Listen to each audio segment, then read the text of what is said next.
Hey, welcome in everybody to another podcast. Judi, tell us what we are talking about today. We are going to talk all about cognitive stimulation and how it helps with your brain and what is it. All right, sounds good. Stay tuned, everybody. We'll be right back. Okay. Welcome to the Cogni-Thrive podcast, where we help you understand the signs of early cognitive decline and the many ways available to keep your brain healthy. Judi Pritchard is a certified cognitive coach with more than 30 years of experience, and her company, Cogni-Thrive, provides comprehensive tools to support cognitive resilience as you age. Join Judi and her husband Philip as they continue to spread the message that dementia is not definite. All right, guys, welcome back into our podcast. We're so glad you joined us together. We hope you are following us on YouTube and on all your favorite podcast platforms. And we appreciate the interaction we're getting from everybody. So, Judi, let's talk about cognitive. Easy for you to say. Let's talk about cognitive stimulation. Did I get it right that time? You did. Obviously, I need some. So we've talked before about how your brain is a muscle. Mm-hmm. And so you need to be exercising your brain just like you do any other part of your body. Right. So how do you exercise your brain every day? Well, I'm assuming you learn new things. That's actually really good. The answer I am married to somebody who does this for a living, so yeah. But learn new things, right? Yeah, because the answer that we typically get when we talk about this or when we're doing presentations or speaking events is that people are excited to say, yeah, I exercise my brain. And I'm like, great, tell me all about it. And what's the answer we typically get? I do crosswords every day.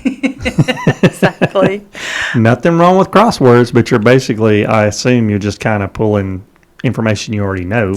Yeah, and that's the thing. It's like if you watch the same TV show over and over and over and over and over. I'm looking at him because he watches Seinfeld nonstop. I love it. But you're not learning anything new. Right. And so with your brain, it's just like if you worked one muscle all the time on your arm. Let's say you worked your right arm all the time. Mm-hmm. That right arm, okay, it's going to be strong, mm-hmm. but the rest of your body is going to get weak. Right.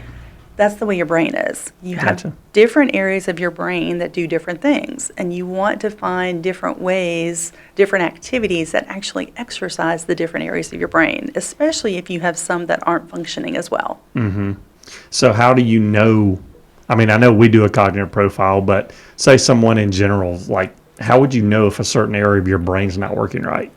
So if you, some of the areas that people tend to have more problems with, as we grow in age is things like focused attention. Mm-hmm. So paying attention to something, right. Or being impulsive around decisions. Those kind of things. You may not recognize it in yourself, but your loved one, your partner, your spouse, your kids probably do recognize it. And whenever you have those things that people tend to chalk up to personality changes, could be related to something slightly changing cognitively. That makes sense. And so then you want to find some way to counteract that by exercising that area of your brain.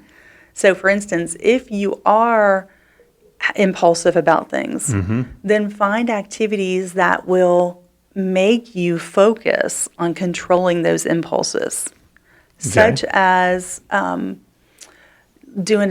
a dance. You may impulsively think you know it and impulsively not want to follow all the instructions, mm-hmm. but you need to follow the instructions and slow yourself down and follow those instructions. The best way for you to really figure this out is to get your cognitive profile. Find out where your strengths are and where your weaknesses are as far as how well is your brain functioning. Yeah. Now, again, people automatically think, is this an IQ test? No. Mm-hmm. We want to know how are you functioning to people your own age. Right. And even though we are still, for all intents and purposes, not having any problems that we recognize or people have told us that we're having problems with, you still want to check it out. And then areas that you have where there's opportunities or slight changes, you want to exercise specifically. And then a cognitive coach can help you figure those out. But also, the best way to do this is there are a ton of games, and I know not everyone's a fan of games, but there are a ton of games that work that actually have the side effect of cognitive of exercising. Yeah. And it's a fun, easy way that you can do and bring in socialization because you're playing games with other people. And actually just learning to play a new game, just the process of learning how to play that game, I would assume is a good cognitive exercise in itself. Yeah, and so here's what happens. So in your brain, and I'm not going to go real geeky science on us, but in your brain, quite literally, there's something called neurogenesis. And when you learn something new, you're literally growing more cognitive reserve. You're growing more storage of power, if you will, in your brain. So if you have a head injury or a concussion, or you have plaque that's starting to build, it's going to cause breakdowns in your brain of where memories don't get all the way through to where they're stored. When you have this extra cognitive reserve because you've been exercising your brain, it uses that to help you continue functioning normally. And that's why it's so important to exercise your brain in the right ways. So you can almost act kind of like a solar panel. You can store up energy, Yeah, store up kind of. neurons to help pull on the reserves later on. Yeah, and it doesn't have to be games. It doesn't have to be sit down at a therapist table and use your paperwork. It's nothing like that. Yeah. Anything that you don't habitually do that challenges you and may seem hard, but challenges you to learn something new. It could be a new cooking technique. It could be maybe you've never created a woodwork craft. Or you do something woodwork-wise. You learn new tools. It could be that you do, you go on a scavenger hunt and you use GPS direction, anything different where you're challenging yourself to actually learn. That's the best benefit for your brain. Yeah, because you've been doing that yourself with this new little sports rack thing you bought, right? Oh, geez Louise. She's talking about how hard the directions are on this thing. It's because the directions are pretty much non-existent. But she was telling me how hard it was, and I was laughing, going, this is a great cognitive exercise for you. You're having to figure this thing out. Don't you love when your words come back on you?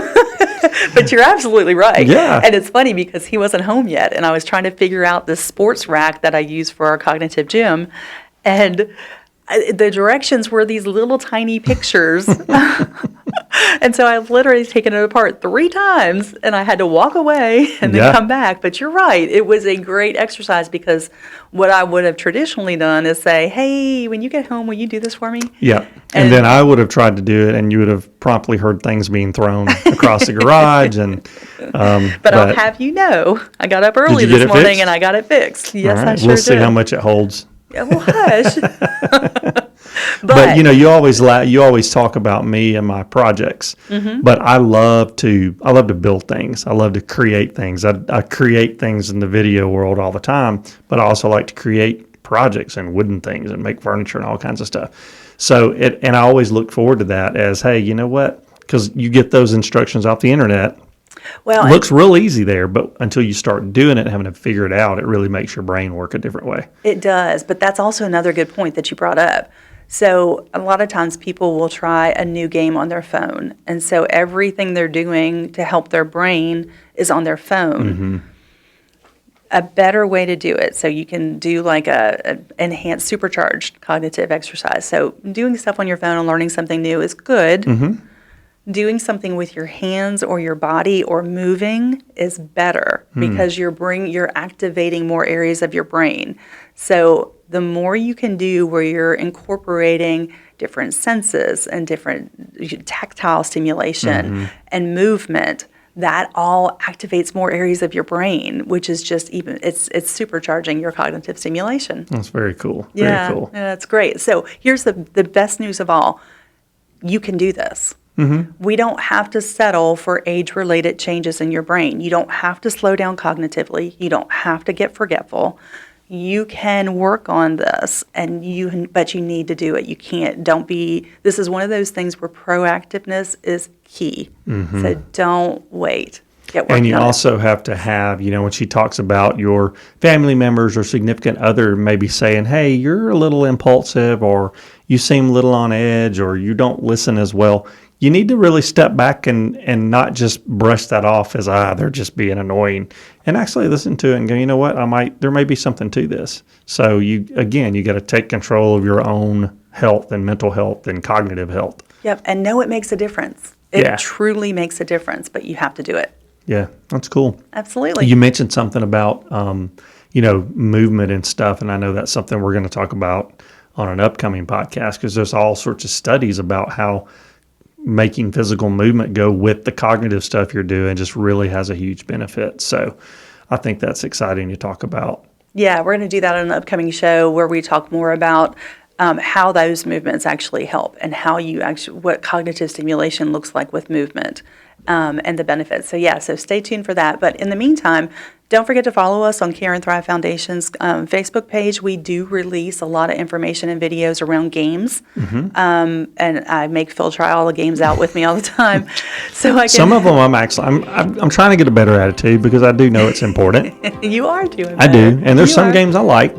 I'm just not a person that likes to sit still. It's not that I don't like the game. I don't like to sit still more than 15 minutes at a time. I like to be up moving. But focused attention is another area to exercise. Thank you. I can't win for losing. So anyway, hit us up. We'll be happy to help out, and we have that online cognitive profile. So give us a ring, and we'll get you set up. All right, guys. We will talk to you on our next podcast. Thanks. Thanks so much. Thrive on.